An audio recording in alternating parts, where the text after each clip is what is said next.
À l'époque, il y avait mon oncle Angelo. Moi, je voulais jouer avec Angelo directement. Angelo dit, t'es pas prêt. C'est quand qu'il va me prendre un jour, c'est quand. Et les années ont passé.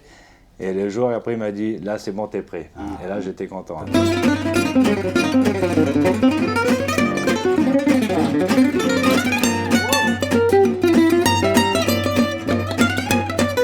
Jala, les connectos. Jala. Bonjour.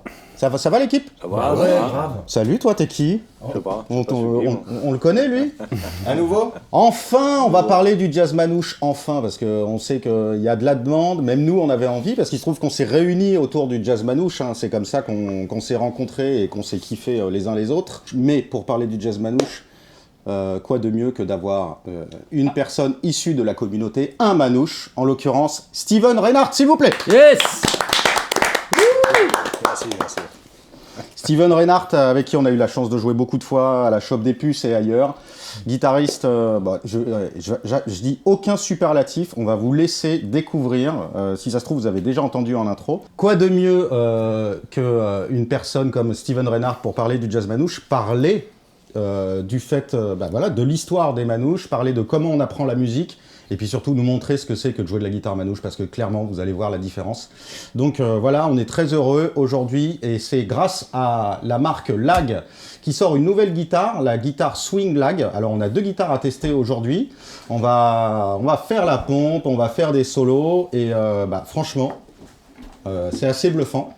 Surtout quand c'est dans les mains de Steven d'ailleurs, je tiens à le dire. Je voudrais qu'on explique un petit peu manouche, qu'est-ce que c'est pour les gens qui nous regardent aussi, qu'est-ce que ça veut dire, c'est une communauté, c'est un peuple. C'est un peuple. C'est un peuple qui vient...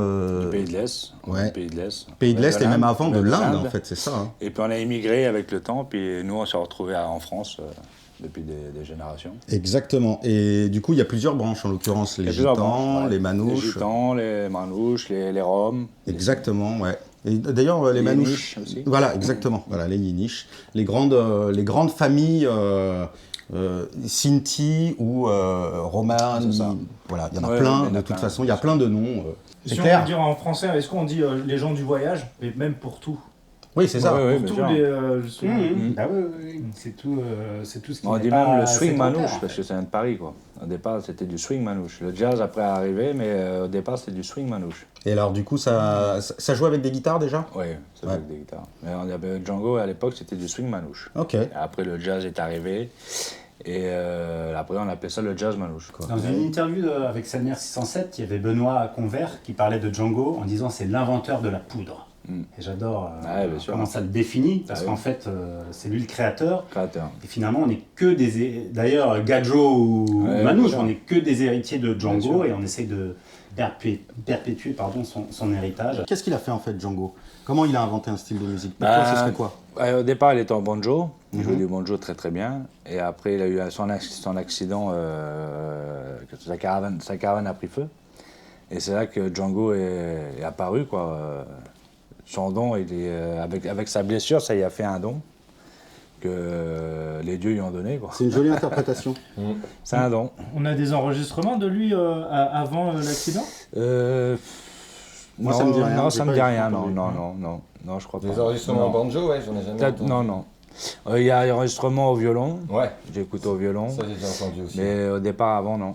On va faire l'impasse rapidement, mais Django, il a eu un accident, il a été brûlé fortement à la jambe et à la main gauche, les deux mains. en l'occurrence les deux mains, et cette main gauche, en fait, elle a eu ses 2 doigts Paralysés, hein. qui Atrophié, étaient ouais. paralysés. Ouais.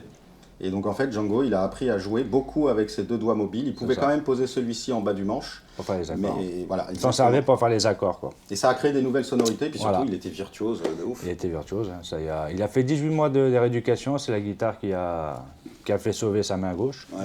Et puis, il a trouvé des passages que personne ne faisait à l'époque. Il a trouvé une façon de jouer avec ses 2 doigts. Et avec ses deux doigts paralysés, il s'en servait pour des accords. Hop, il faisait des accords avec ses 2 doigts brûlés, quoi. Vous pouvez le voir dans la vidéo de J'attendrai. Voilà, exactement. Je me demande s'il souffrait en fait physiquement de son handicap en fait. Pas comme Petrucciani, c'est sûr, mais il... Au départ, oui, mais après, ça a cicatrisé. Et puis après, ça allait. Django, il a commencé au banjo.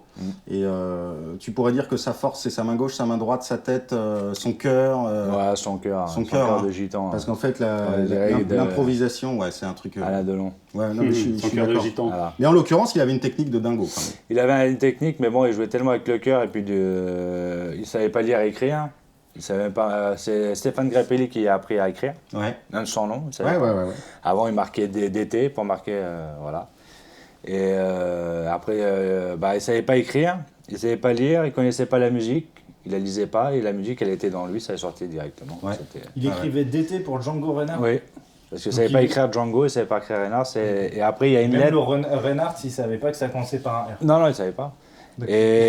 Et il avait envoyé une lettre à Stéphane Grappelli pendant la guerre, quand Grappelli était en Angleterre. Et il a écrit la lettre, et la lettre, elle était en public, on l'a vue il n'y a pas si longtemps que ça.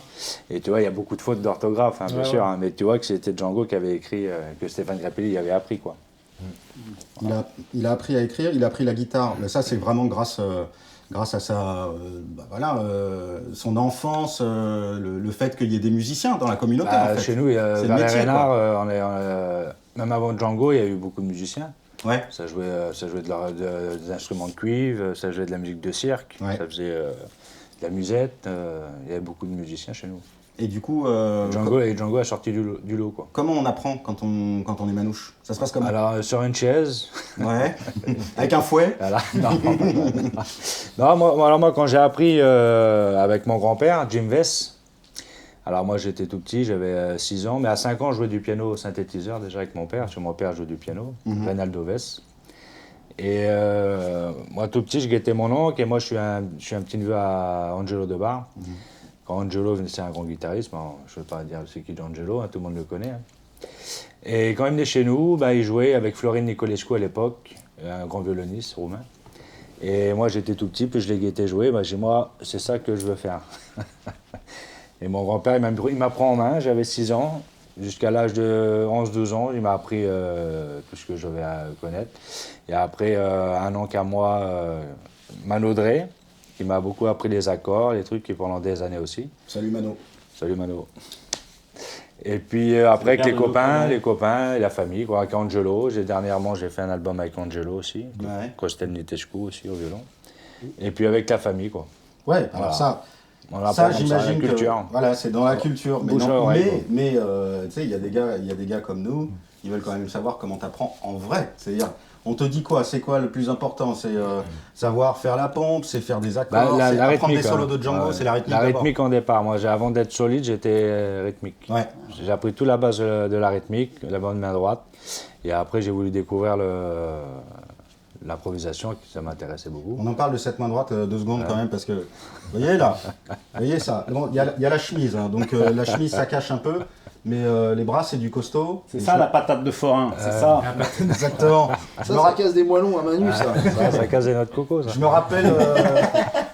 me rappelle une anecdote que Steven m'avait racontée où ça fait probablement partie de l'éducation, ou que ce soit musicale ou autre chose, mais en gros, vous allez voir de toute façon comment il joue. Tu disais quand tu étais gamin, nous on pouvait même s'amuser à soulever des voitures pour s'occuper, Ouais, bien sûr, quoi, hein, tu ça vois. va.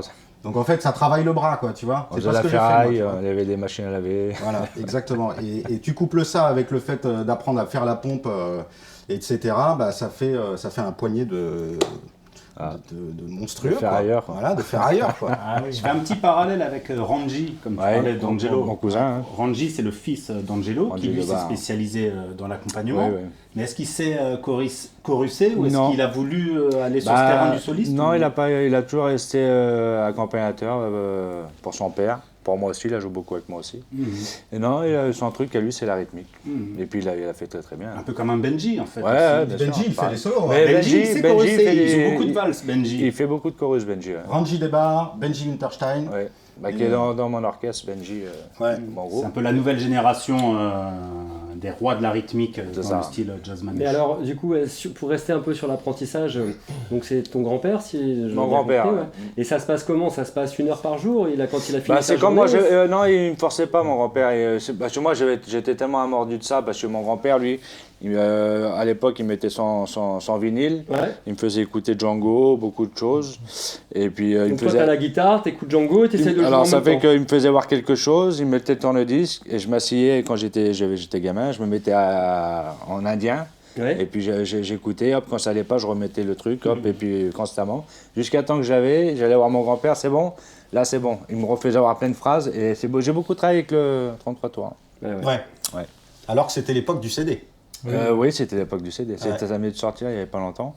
Mais moi, c'était au 33 tours parce que mon grand-père avait plein de vinyles. Ah ouais. Et j'ai appris beaucoup comme ça, quoi. Bon, Mon ça, c'est les grand-père générations, il m'a parce que beaucoup toi, pris en il- main, quoi. Un t'es de quelle génération t'es né en quelle année toi 90, c'est mon anniversaire aujourd'hui. Ah ouais. 36 ans. Et d'ailleurs, il fait 36 chaud. ans. Hein. Il fait chaud. 36 ans Et est-ce que aujourd'hui. du coup tu as appris aussi avec YouTube? Non. Ah non. Non, Mais non, qui je a crois appris pas avec ça. YouTube aujourd'hui? Enfin, je veux dire. Ben à moi, part- de mon peut-être époque, toi. il n'y avait pas de YouTube déjà. Bah Ça oui, n'existait nous pas. non plus. Hein. On n'avait pas d'internet. Des cours gratuits comme ça. Internet, on l'avait juste à l'école et puis on ne savait même pas s'en servir. Moi je suis arrivé à Paris parce que justement j'ai vu des vidéos de Roman sur Ouais. YouTube. Hein. Bah toi oui. Ouais, Nous non. non. Moi, c'était vinyle. Moi. Moi j'ai une VHS moi de Roman. Ouais, je l'ai eu aussi, moi aussi. Ouais, moi Ouais, j'avais moi, le c'était le DVD VHS piraté de de Jazz à Roman. Vienne. Ouais. 2002. Ouais, la révolution de Jazz Manouche. Bah, moi je Ah, l'avais là, en c'était- DivX. Moi tout ça j'avais en DivX. Ah, oui. Et ton grand-père il te montrait des phrases. Il faisait des phrases. C'est lui Ouais. qui t'a montré la technique. C'est lui qui m'a montré la technique, qui m'a montré comment tenir une guitare. Mm. Et puis après, à la longue, quand j'ai évolué, mon oncle Angelo Debar, on se mettait dos à dos. Ça, on était sur un banc et 5 minutes avec toi. Et Renaud. Et on se mettait dos à dos, puis il me faisait des phrases, il fallait que je les refasse à l'oreille. Puis j'y arrivais, puis des fois je me mettais un temps ou deux pour reprendre.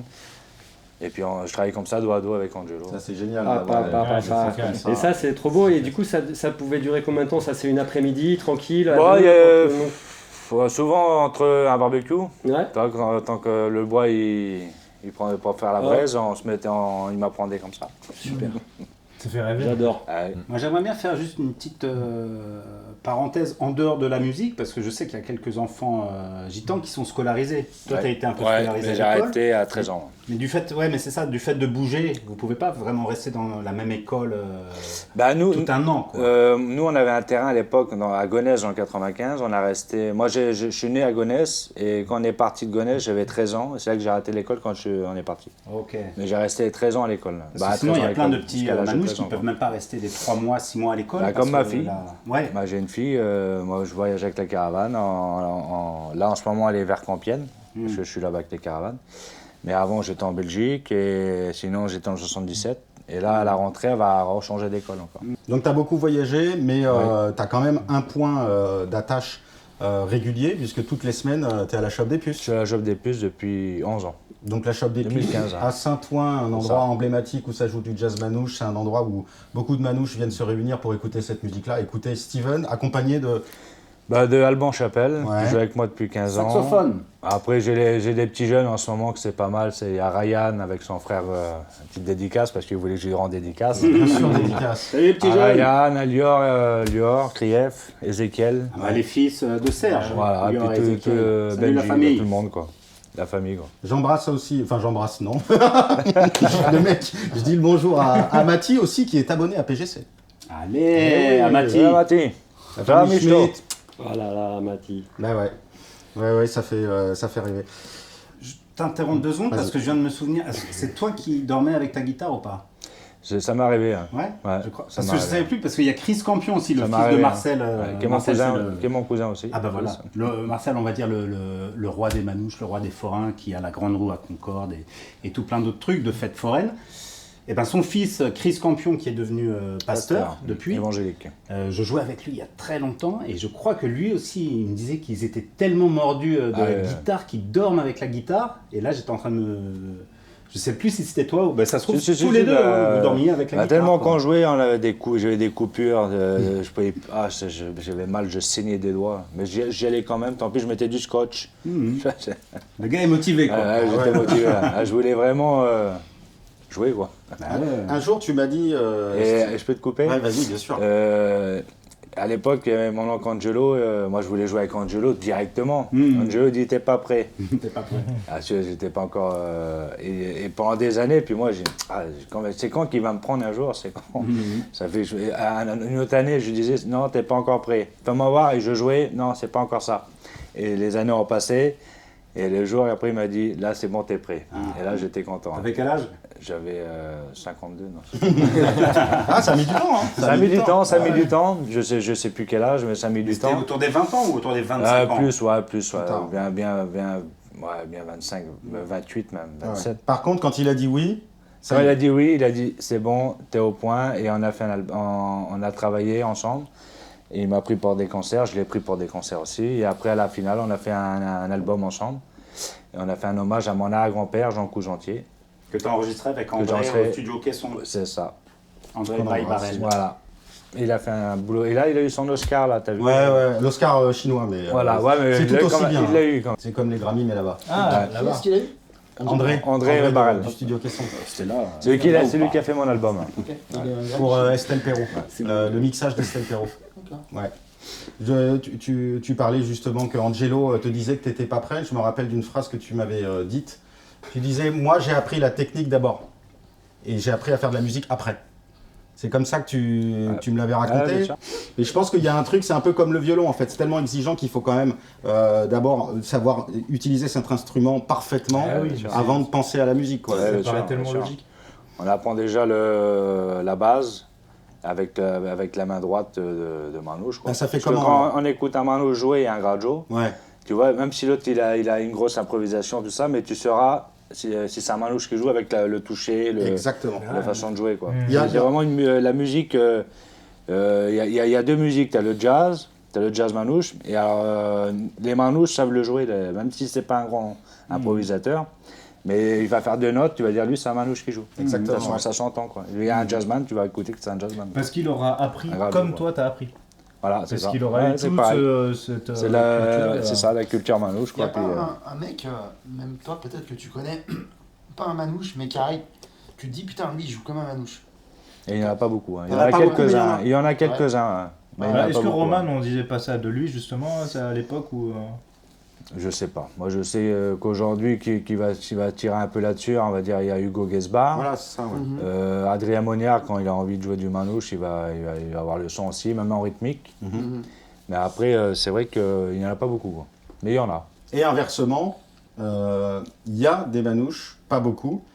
Quand on les entend, on se dit c'est un jazzman. Il est new-yorkais, je pense à Raino Elmstetter par exemple, qui est un super guitariste qu'on espère avoir dans PGC. On fait penser à Élysée aussi. Et j'allais en parler justement, ouais, parce que cousin, du coup, il y a la famille, les descendants directs de Django. Il y a d'abord Babik, qui n'a pas du tout fait dans la sonorité de jazz manouche telle qu'on l'imagine.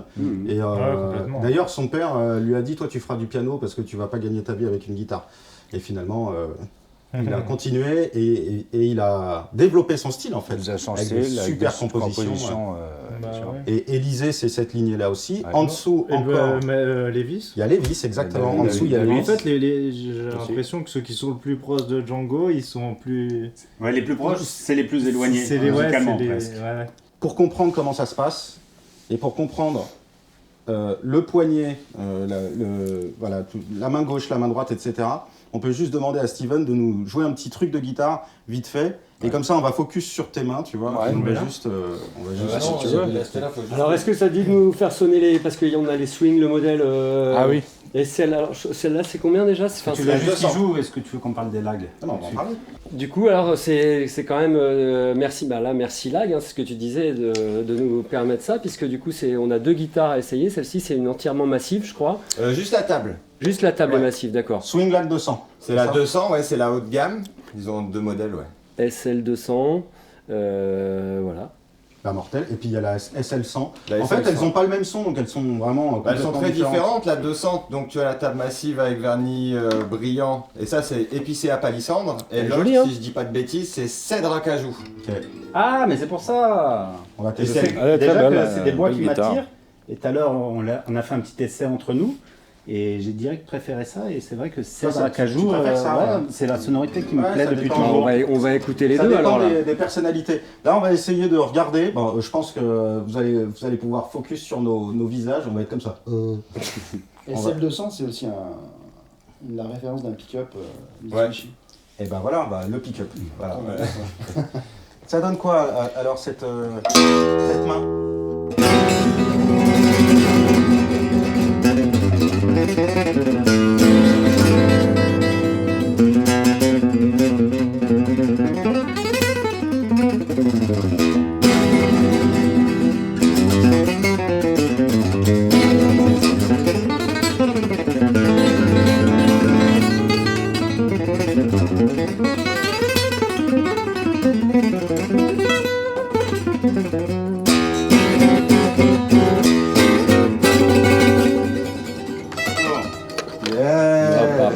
Ça sonne bien.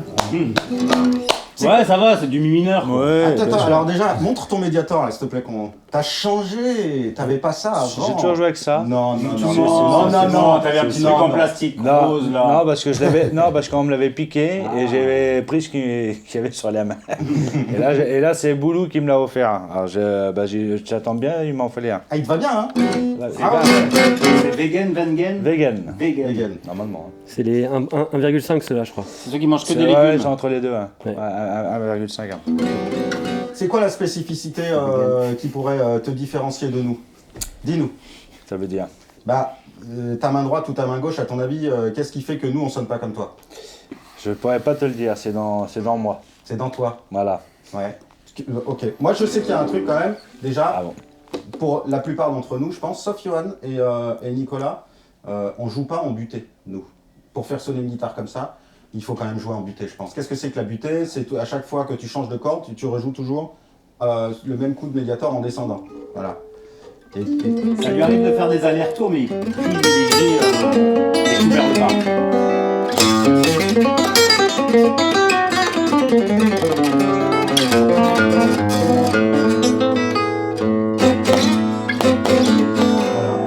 Moi j'ai l'impression qu'en fait, il a cette capacité de jouer que des couverts bas, mais avec une endurance de fou et une rapidité de Ouais, si tu essayes de faire vite là, comme ça, juste les coups vers le bas. En soliste ou en... En soliste, mais.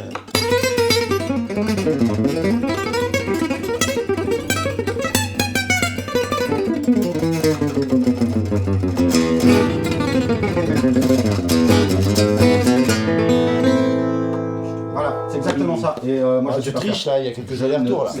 Moi je sais pas, Ah, tu- sans moi. Bah, de toute façon, il va pas conscientiser, c'est pas comme ça qu'il a appris, tu vois. Ouais, par exemple, Est-ce que. je joue que des coups vers le bas. Moi, je suis curieux d'entendre l'autre aussi.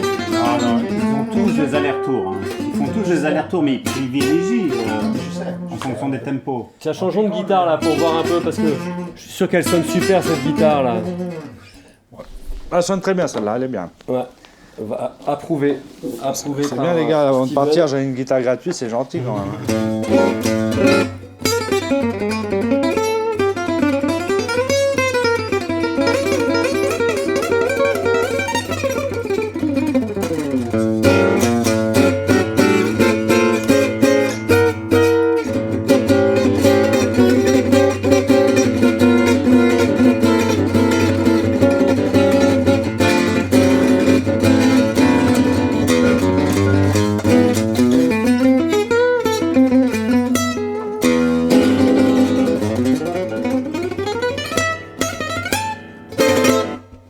Hoppa! On sent un peu d'Angelo là-dedans. Hein. Il y a un peu, hein, il y a de l'école, hein, d'Angelo. Hein. Peut-être que vous entendrez la différence tout à l'heure quand on jouera ensemble. On va... Comment juste- ça se passe? C'est ça que j'avais envie de dire en fait. Tu vois, là on est en pleine période de Roland Garros et tu vois des mecs qui servent très fort là et tu vois le compteur qui dit 198 machin. Là j'aimerais trop avoir un truc à décibels. Ouais. Parce qu'en fait Steven, quand il joue la guitare, bam, il est là et nous tout à l'heure on les essayait, on était là, tu vois. Ça joue comme ça et lui il arrive, boum, la guitare on fait ah ouais mais c'est pas la même guitare en fait qu'on jouait. Donc il y a vraiment un truc, c'est comme si, enfin voilà, c'est comme s'il servait à 250 dans le circuit ATP. quoi. Ouais, c'est la même guitare, elle Vous sonne plus pensez que c'est pareil. une question un peu naïve, mais vous pensez que c'est une question de force? Oui. Quelle est la part de la force dans le En fait, fait d'avoir le son comme ça? pour moi, il y a savoir timbrer et la force. Et en fait, si plus le timbre que la force. Mais ouais, mais en fait, la vitesse du poignet, c'est de la technique, je pense que tout le monde peut l'avoir. Mais il faut le travailler. La vitesse du poignet avec la force, en fait, tu te muscles. Mais dans la force, moi j'entends un peu forcer, tu vois, quand tu regardes Steven jouer, il y a vraiment beaucoup d'énergie, mais t'es pas non plus en train de forcer, enfin c'est pas dur, c'est naturel. Mais je vais peut-être un peu caricaturer, mais la plupart des... Attention Guillaume, tu peux revenir. Ok, d'accord. Viens. Allez, attention. Viens par là. Mini caricature sur les gens du voyage, mais quand tu regardes des Benji, Winterstein, Brady, je ne vais pas citer tous ceux qui ont une bonne corpulence, qui ont des bras, et c'est en plus des gars qui gagnent aussi un peu leur vie en dehors de la musique avec les chantiers. Donc c'est des gars qui peuvent te porter des parpaings, des brouettes, mettre des tuiles sur un toit. Te porter tout court en fait. Voilà, avec une main. Et donc en fait, quand ils prennent la guitare, ils ont déjà une putain de force. Mais oui, c'est pas pareil que nous. Par exemple, toi, claquer des doigts, est-ce que ça te fait mal par exemple? Tu vois, moi, ça me fait hyper mal. Par exemple, toi, ça te fait mal. Donc en fait, c'est plus une histoire d'entraînement en fait que de force. Oui, voilà. Et donc ils rentrent dedans, mais parce que c'est leur manière de jouer aussi, tu vois. Tu lui donnes une strat. Tu es d'accord avec ça, Steven? Je pense qu'il va lui rentrer dedans quasiment. J'ai du mal de jouer avec l'électrique, moi. Parce que j'ai tellement de force que quand je joue une électrique, j'ai du mal. Il faut un médiator beaucoup plus mou aussi. C'est ça, mais quand je joue, je suis crispé, on va dire. C'est vrai que je suis pas à l'aise. Même le confort de la guitare, moi, la guitare, elle est trop petite pour toi. C'est trop petit, ça me fait mal au dos, je suis pas bien positionné. On fera un comparo tout à l'heure de ton poignet avec mon mollet, si ça te va. Si tu veux. Tout à l'heure, on va lui foutre quand même une strate dans les mains quand même. Attends, il m'a déjà pété plein de cordes à la chaude des puces. Après, on a beaucoup appris la rythmique. À l'époque, mon grand-père, c'était un très grand fumeur. Il fumait 4 paquets par jour. Par jour, c'était un très grand fumeur. Et il me mettait son briquet dans la main. J'avais un briquet. J'en ai pas sur moi. Il m'accompagnait, j'avais 10 ans, puis j'avais des plus petites mains, puis je prenais le briquet, il était plus gros, c'était des gros briquets à l'époque, des bics comme ça. Et il ne fallait pas que je le fasse tomber quand j'accompagnais pour avoir la main bien fermée. Bon, c'est avec ça. Bon, ça va toucher, je pense. Il n'y a pas de protection. Oui, attends. Tiens. C'est le briquet. Voilà. Alors, on avait des grands briquets comme ça, même un peu plus grands même. Alors, si on faisait tomber le briquet, on était punis.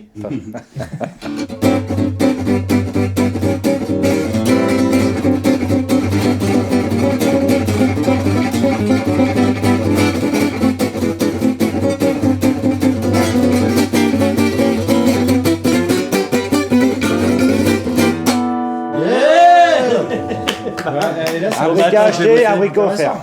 Donc le briquet, c'est quoi? T'as pas dit briquet quand t'as dit on était plus. Alors, quand on était petit, on faisait attention. On faisait plus attention à la main droite pour faire tomber le briquet. Des fois, on se trompait dans les accords. Mais il ne fallait pas faire tomber le briquet pour avoir la main bien fermée. Pour avoir une force, quoi. L'intérêt d'avoir la main fermée? Bah là, on a plus de force pour la rythmique. Ouais. Pour la rythmique, on peut plus rentrer dedans. Si on a la main ouverte, on a moins de force. Là.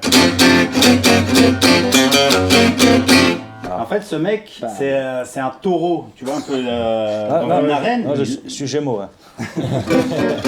Et comme on a joué beaucoup à la Shop des Puces, et c'est un peu un gig marathon, genre tu commences à 12h30, tu joues jusqu'à 19h, on fait une petite pause de temps en temps, et en fait, le mec, il débande pas pendant des heures. Si. Tu mens. Non. Tu mens. Il commence tellement fort, ça c'est hallucinant. Là, regarde, fais voir une guitare s'il te plaît. Moi j'adore, souvent il se dit, tu sais, on commence le concert, il dit, bon, tranquille, un premier morceau, tranquille, genre, les gens, ils arrivent, ils vont manger. Fais-le. Et genre, il me dit, je sais pas quel morceau, et en fait, déjà, il joue super fort à l'ampli, et il rentre dans la guitare comme si sa vie en dépendait, quoi. Blues mineur. Et là, tu te dis, putain, il est 12h33, Steven, si tu t'attaques là, on finit où? Il nous reste 6 heures. Et ben en fait, il débande pas, il est tout le temps là, tout le temps là, tout le temps là. Je me souviens d'une fois, tu m'avais mis sur la shop, vous jouiez à côté, nous on était avec Adrien à l'intérieur. Ouais, Adrien Ribard. On jouait sur vos tempos, on était obligés. Vas-y, on attaque. On dit que il est 12h30, c'est le début du concert. Voilà. On vient de se lever limite quoi. On finit de table. Et on fait un petit blues mineur comme ça. Pour ça, il faut digérer quand même. Bah oui.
Merci Steven. Et là, du coup, là, il est midi 5. Voilà. Il est midi 35.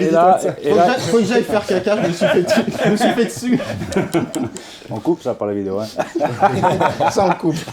Et est-ce que en famille, avec les réunions, avec les cousins et tout ça, est-ce que c'est une légende ou pas qu'il y a 3-4 gars qui accompagnent et le soliste, il faut qu'il rentre dans la guitare pour se faire entendre par-dessus 3-4 mecs qui font la rythmique? Alors nous, à l'époque, quand j'étais jeune, comme si c'était... pour moi, c'était vieux parce que j'étais jeune. J'étais avec mes oncles, avec mon grand-père, mon père, tout ça. On faisait des feux. Et puis on était autour des feux. Mais moi, j'étais le petit jeune, le dernier. Ça fait que j'allais chercher du bois. Alors mes oncles avaient des selmers, des vrais selmers d'époque. Et moi, j'allais chercher le bois dans des bois ou des fois dans des fossés. Parce qu'on était arrêté sur une place avec les caravanes. Et puis, il fallait chercher du bois pour... Vous savez que j'allais chercher du bois, je mettais dans le feu, je prenais la guitare, je jouais avec eux. Le feu, il se réteignait, je reposais la guitare, je recherchais du bois, je rejetais ça dans le feu. Et puis ça pendant des heures et des heures. Et puis je rejouais, les mains tout noires avec les branches, la suie, tout ça. Et puis je jouais, les femmes, ils faisaient du café chez nous. Et puis nous, on jouait, et puis le feu craquait, et puis on jouait, là, il faut l'appuyer. T'entends le feu craquer comme ça, parce qu'on faisait des grands feux. Et puis les guitares autour du feu, c'était les plus belles les années que j'ai vécues quand j'étais jeune, c'est inoubliable, quoi. Ça se faisait souvent vers chez nous. Maintenant, aujourd'hui, ça s'est perdu. Il y en a un petit peu quand même, mais maintenant, ça s'est perdu. Avant, c'était comme ça. C'est vrai, c'est l'image qu'on a, même nous. Et puis quand on faisait ça, il y avait plein de caravanes, il y avait 200-300 caravanes, un exemple. Et tu avais toujours un guitariste qui venait, ou un accordéoniste, un musicien, quoi. De la communauté qui voyait ça, il allait chercher son instrument, puis il s'asseyait avec nous, puis il jouait. Quoi. On le connaissait pas, il jouait terrible. C'était le partage. Quoi. La découverte. L'image qu'on a de Saint-Mauro, en fait, c'est votre vie. Bah, c'est ça, bien sûr. Et là, je me permets une petite aparté, parce que tu disais les femmes faisaient du café. Il y a quand même... Mec déconstruit. C'est un milieu qui a tendance à changer, c'est un milieu qui est très masculin, ça c'est indéniable, mais les femmes sont de plus en plus présentes sur la scène jazz manouche. En l'occurrence, on pense à Lugo Lovina, à Deli Botos qui viennent d'arriver sur Paris, qui sont des super guitaristes de jazz manouche, sur des guitares manouches. Et je tiens à le souligner quand même, bien sûr. Et sur la scène jazz manouche aussi, il y a des contrebassistes comme Julia Hornung, Leila Duclos aussi, bien sûr. Julia Hornung à la contrebasse, Ida Valentina, bien sûr. Volquet. Et toutes nos amies qui sont violonistes aussi, bien sûr. Et Solène, des violonistes, là il y en a déjà depuis plus longtemps, mais on peut citer en vrac Fiona Mumbet, Aurore Volquet, Albertine Aubert, Alba. Donc voilà, tout plein de musiciennes très très talentueuses. Voilà, n'ayez pas peur, il y a quand même de plus en plus de femmes. Il y a du niveau, quoi.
ces guitares là font carrément bien le boulot. Donc en plus on a remarqué, rien qu'avec toi en plus, on a remarqué que le son était complètement différent entre la SL100 et la SL200, donc ça c'est cool parce que rien que comme ça on se fait un petit peu une idée. Il y a quand même des guitares qui nous tiennent à cœur aussi. Chacun on a tous une guitare de luthier qui nous botte. Moi j'ai une Rampelbert qui va se fabriquer, toi tu as la Jackie Velraet. Jackie Walrett. Jackie Laurent Le Goff. Voilà, exactement, j'allais dire, parce que toi aussi, vous êtes deux à jouer sur du... oui, en manouche, moi, là, le Goff, elle me... C'est votre truc, quoi. Petit scoop, je vais avoir 4-5 guitares Laurent Le Goff en démonstration, vente sur des jams parisiennes, sur des copains à Samoa, qui veulent... Tu vas peut-être aller à Samoa, d'ailleurs. Peut-être à Samoa. Et Johan, toi, tu as quoi comme guitare? J'ai une Busato et une Favino. Busato, Favino, ça c'est que des luthiers qui sont décédés. Qui finissent en haut. Ouais. Les Italiens, ouais. Ils sont plusieurs, du coup. Est-ce que tu peux expliquer, Steven, qu'est-ce que ça veut dire ouvrir une guitare? Bon, on la jette contre un mur, je trouve très bien. Alors moi, je joue sur des guitares Cyril Gaffiro, parce que tu m'as pas demandé. Bah si, j'allais te demander. Il peut même pas... Il est bon. Alors ça fait... Les réponses avant les questions. C'est ça. Ça fait 8 ans que je suis sur Cyril Gaffiro. Ouais. Là, il me fait des modèles à mon modèle, Sion Reinhardt aussi. Là, j'en ai une qui est très très bien en Sunburst, couleur Sunburst. Ouais, bah on en a parlé tout à l'heure. Ouvrir une guitare, il faut rentrer dedans, appuyer bien fort, parce qu'une guitare neuve, elle est verte. Elle est verte, voilà. Ça c'est un mot aussi. Voilà. Il faut l'ouvrir, il faut qu'elle sèche. Ouais. Alors, il faut rentrer dedans. Et à la force, elle attrape un son. Soit elle va évoluer, soit si elle sonne pas, c'est que c'est une guitare de merde.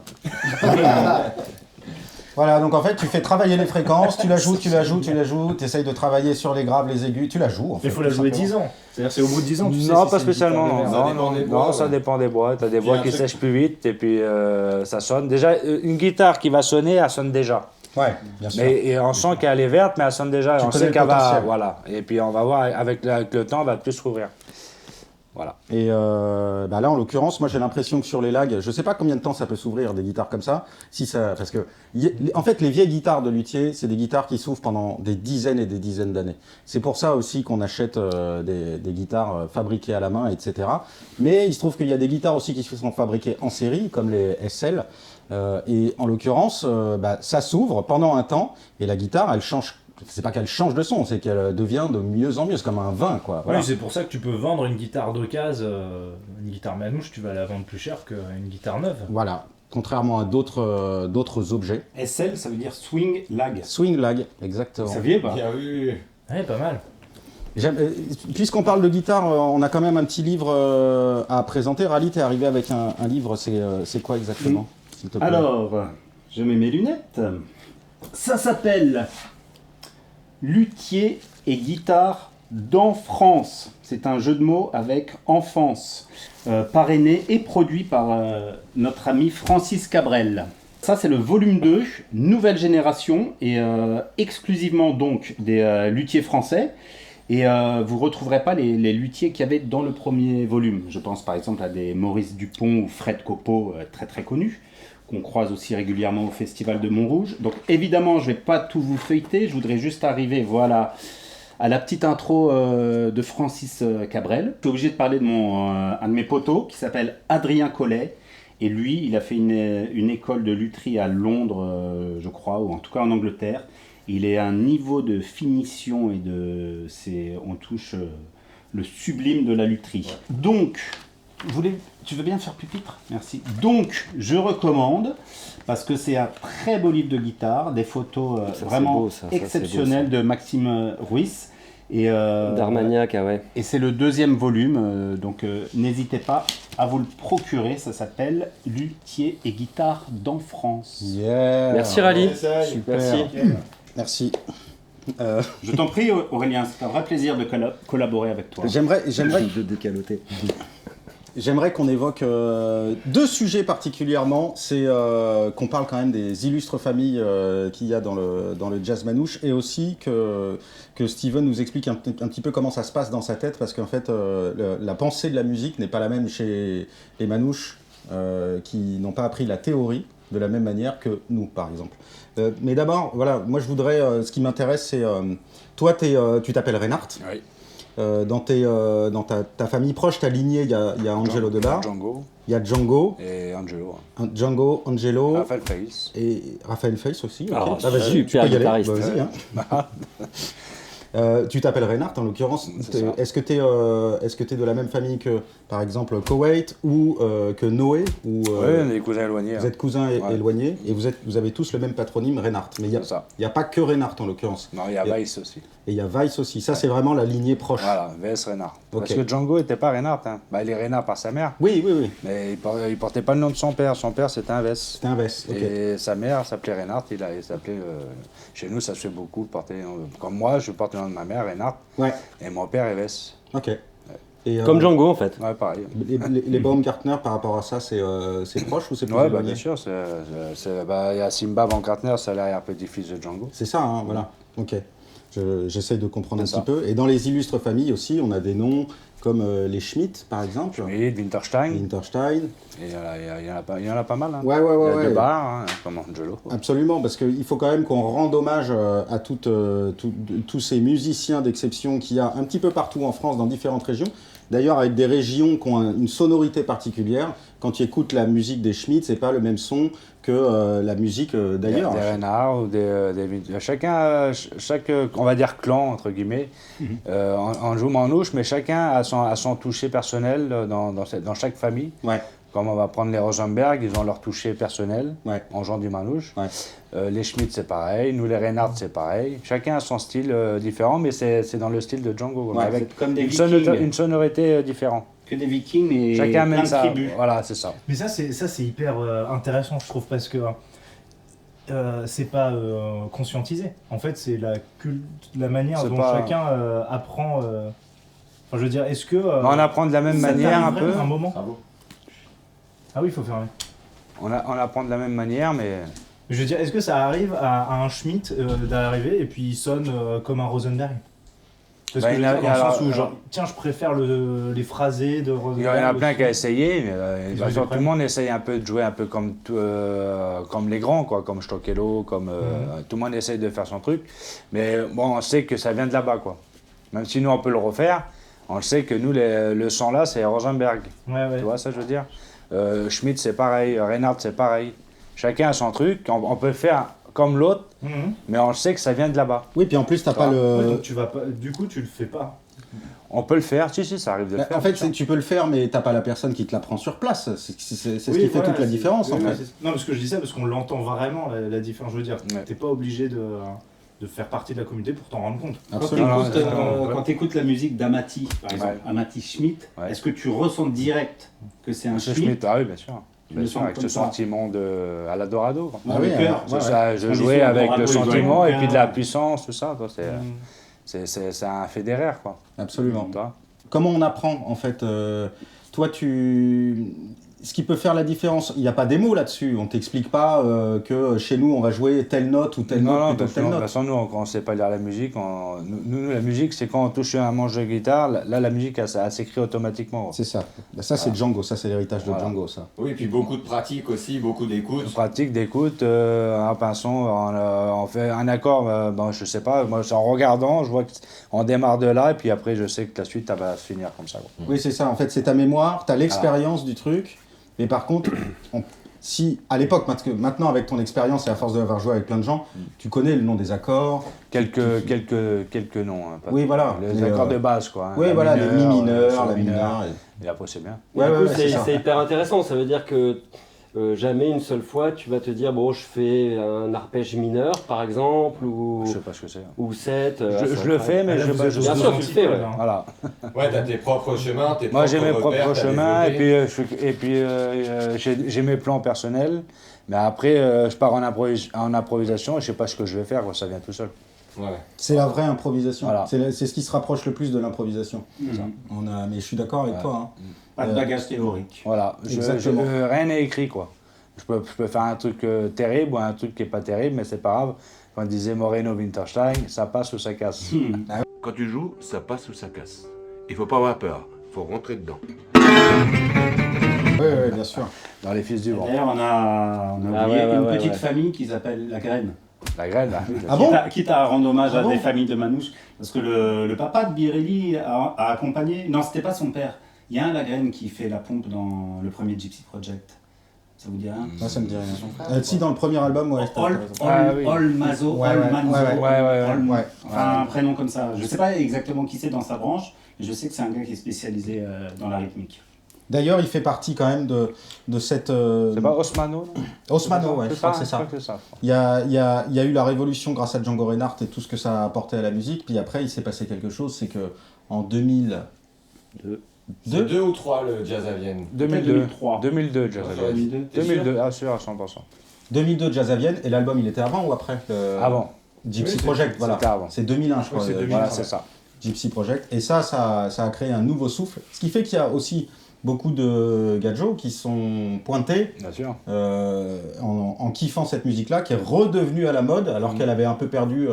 Bah, le jazz manouche, il a fait que de monter et descendre pendant 60 ans. Ouais, c'est ça. Ça a monté, ça a descendu, ça restait plat, ça joue au ping-pong, quoi. Il y a des histoires de Il y a mode. des, il y a quoi. des moments comme ça. En 2012, il y avait aussi la grande montée avec Les Fils du Vent, tout ça, à l'époque Ouais. du Les documentaire, avec films Angelo Tony Debar, Gatif et tout. Ciao Schmidt, Moreno et Nine Garcia. Ouais. La famille Garcia La aussi. famille qui est- Garcia, on a eu c'est longtemps un parlé. musicien, voilà. Ouais. Et ce film-là, il avait redémarré le jazz manouche avec Thomas Dutronc, Son Severino, qui était en invité sur le manoir de mes rêves d'Angelo. Ouais. Très très beau concert. Ouais, très très beau concert. Très, très beau. Avec Même des la caravanes à qualité chevaux, d'image, des feux à l'ancienne, quoi. Ah ouais, ouais. Belle décoration, ouais. Belle décoration. Et Moreno, moi, c'est vraiment un guitariste que j'ai beaucoup écouté, que j'étais voir en concert beaucoup parce qu'il jouait au Saint-Jean souvent Ouais, bien sûr. à Montmartre. À la Charonne aussi à l'époque. Ah ouais.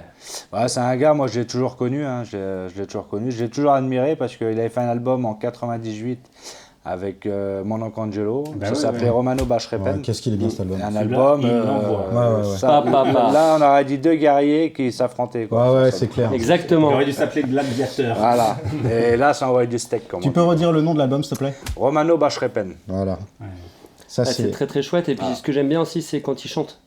Il chante très Il très chante bien. aussi et avec, du Schluckenack Reinhardt, qui est un grand violoniste, Mhm. qui nous a quittés il y a pas mal d'années. Il y a encore son fils Torino, D'accord. qui a repris un peu le flambeau de son père. Et c'est de la musique traditionnelle avec du chant manouche, quoi. Ouais. Ouais, ouais. Oui. Ça chante manouche, mais ça chante aussi parfois en français. Enfin, je Ouais, veux dire, aussi, mais Schluckenack, des c'était belles chansons. C'était manouche. Hein. D'accord. Il parlait pas français. Ouais. Tu connais Gaïti, Gaïti, ouais. la graine? Ouais. C'est ça, hein? Ouais, Et ben lui, petite anecdote, on était à Forbach en train de fêter je crois que c'était les 27 ans à l'époque de Benji. Donc grosse réunion de manouches où ça mange, À ça Forbach, joue hein. aux boules. Hein, à Forbach, Forbach. ouais. Ça picole, on joue à la pétanque et tout et tout. Et à un moment, Benji, il me dit, viens mon frère, faut que je te fasse écouter quelque chose. Et là, il m'emmène dans sa voiture. Et il me fait écouter, alors je sais plus si c'était sur un CD ou je sais pas quoi, et il me fait écouter quelques morceaux de Gaïti Lagraine. Mhm. En fait, Gaïti Lagraine, c'était un gars spécialisé dans la rythmique, il faisait la pompe, C'est ça. mais par contre, c'est lui qui drivait tout l'orchestre. Ça veut dire que toutes les intros, c'est pas le soliste qui les faisait. Et ce gars-là, il jouait comme Django, il faisait des intros façon Django, hop, hop, hop, et puis après, c'était place au soliste, et lui, il prend sa rythmique. L'arrangeur. Et Benji m'a fait écouter 2-3 morceaux, il avait les larmes aux yeux en écoutant ça. Ah, ouais, en ouais. disant, écoute l'intro là. Tu peux me redire le nom de l'album? Je pense que c'était des espèces de pirates live. Ah, ouais. C'est le gars, il s'appelle Gaïti Lagraine. Ouais. On peut trouver comme ça. Mais je crois que sur les vieux disques de Birelli, là, quand il est adolescent, là, c'est lui qui fait la guitare rythmique. Hein. Ouais, c'est ouais. son frère. Bah, je crois que pense, c'était non en moment de. Tu te rappelles comment ça s'appelait ce truc-là le documentaire à l'époque avec Serge Krief. Ah oui, Ouais. Django Legacy. C'est ça, Ouais. c'était dans ces moments-là. D'accord. Ouais. Ouais, bah là tu vois Birelli Ouais. assez jeune avec C'est ça. Babic. Ah, c'est ça. Alors, qu'est-ce qu'il a fait, Birelli, justement? Il a fait du jazz manouche. Sa carrière a explosé alors qu'il était tout gamin. Parce qu'il cassait la guitare et que c'était monstrueux. À l'âge de 13 ans. À l'âge de 12 ans, 13 ans, il Là a fait... c'était un peu bête de foi. Il a fait le tour du monde. Bah, ça dépend. À l'époque, c'était pas interprété comme ça, mais c'est sûr que c'est fascinant de voir un enfant de 13 ans qui. Oui, puis il posait la guitare, il faisait la même chose à la contrebasse. la ouais. contrebasse et machin. Ouais, bien sûr.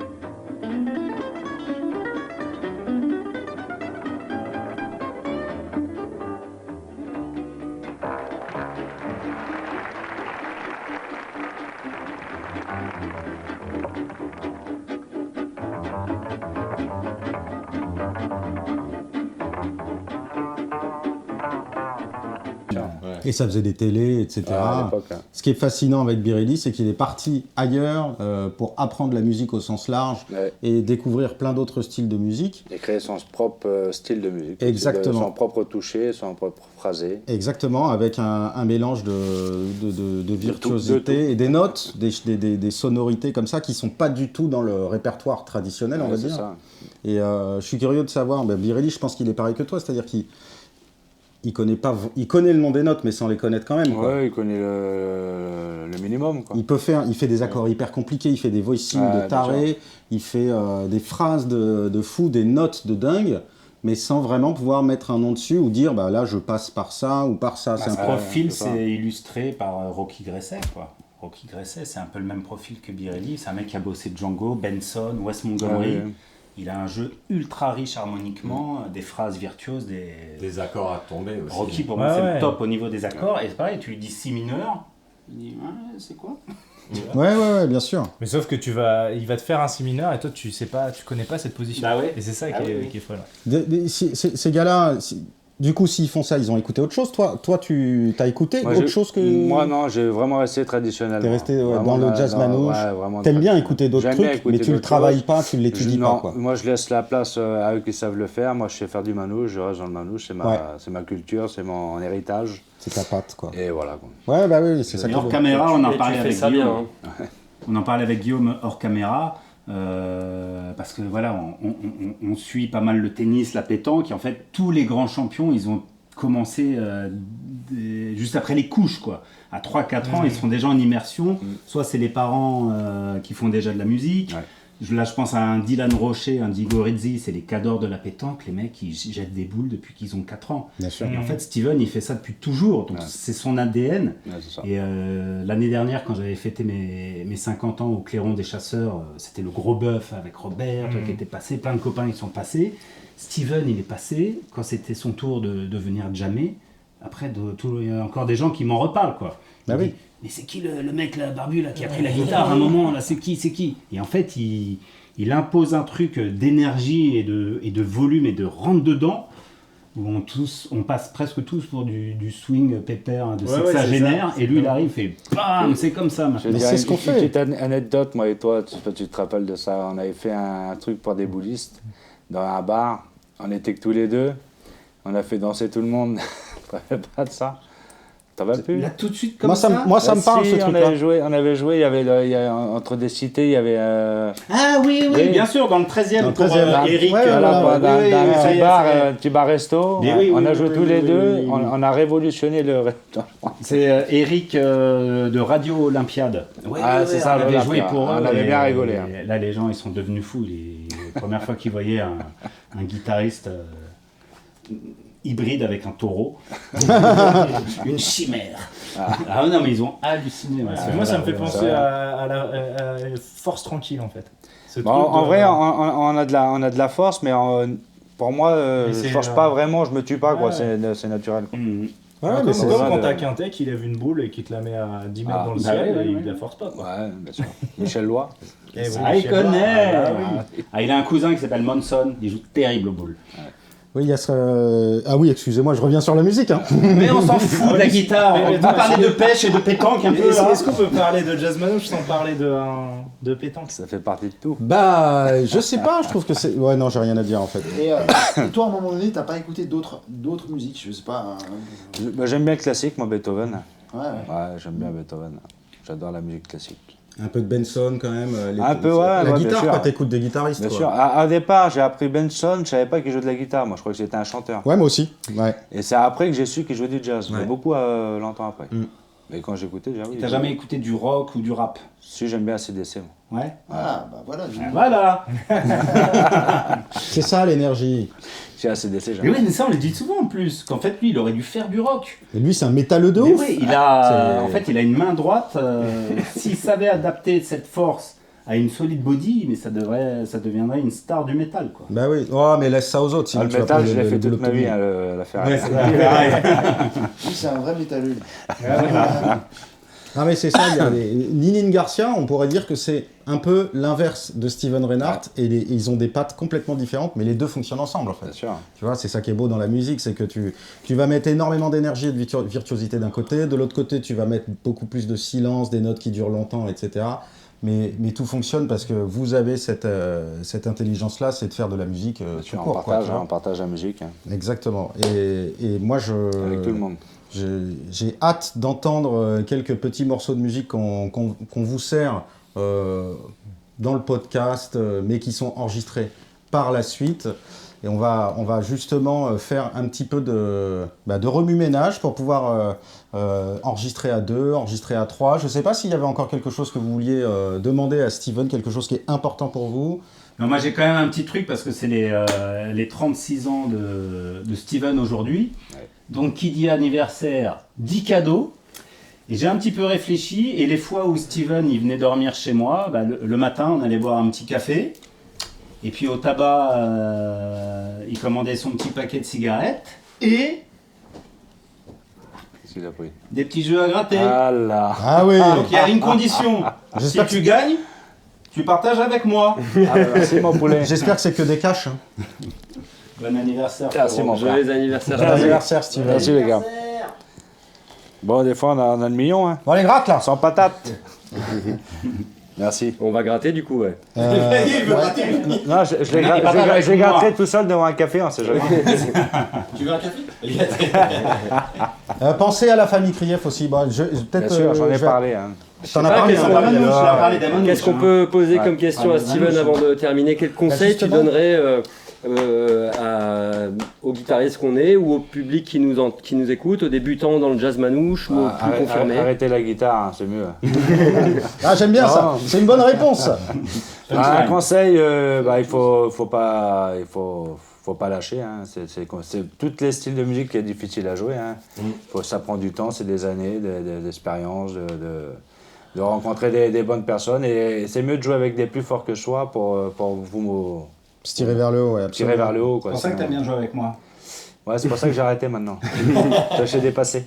Ah tiens, non. Mais est-ce que tu penses que, par exemple, c'est bien d'aller dans les jams, c'est bien de jouer c'est primordial. Moi, quand j'étais jeune, je venais d'avoir le permis, j'avais 18 ans, j'allais dans tous les jams. Après, j'allais voir beaucoup mon oncle Angelo jouer à l'époque. À la Sharon, c'était où aussi l'endroit là? Le petit joueur. Ouais, t'étais dans le 95 encore Non, j'étais sur le voyage.